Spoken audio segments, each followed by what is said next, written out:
in the name of Allah, the most gracious, the most merciful.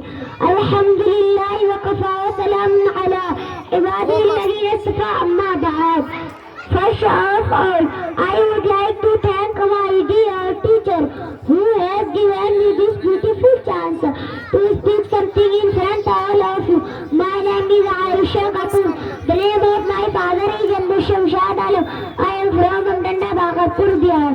محترم علی جناب، ناظم صاحب، مشفق آزاد پیرائی کرام، معزز حاضرین اور پردہ نشین میری ماں اور بہنوں، آج کا یہ تاریخ ساز دن جس کو جشن جمہوریت کے طور پر ہر سال پورے ملک میں منایا جاتا ہے، یہ ہم ہندوستانیوں کے لیے قومی تہوار کا دن ہے۔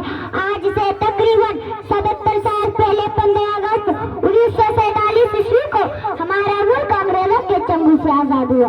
انگریز ملک چھوڑ کر چلے گئے، لیکن چونکہ ابھی ہندوستان کا کوئی آئین مرتب نہیں ہوا تھا، اس لیے آزادی کے بعد بھی کچھ دنوں تک انگریزوں کے مطابق ہی ملک کا نظام چلتا رہا۔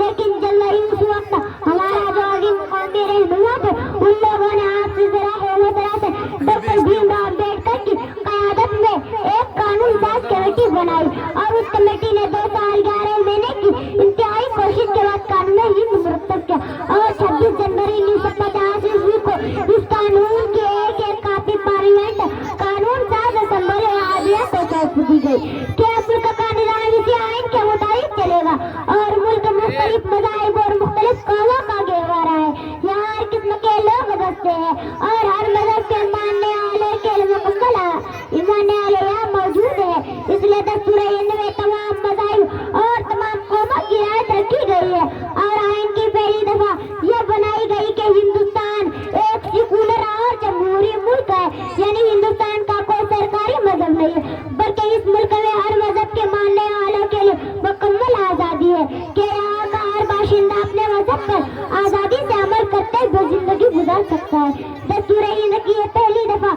حقیقت صحیح ہمارا ملک شناخت ہے اور اسی پر عمل کرنے میں ملک ترقی کرے گا اور ملک کے اندر امن و سکون کا ماحول بنا رہے گا۔ اس شعر کے ساتھ میں اپنی بات ختم کرتی ہوں۔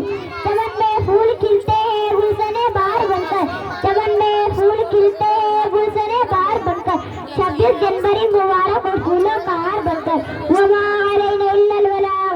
السلام علیکم ورحمۃ اللہ وبرکاتہ۔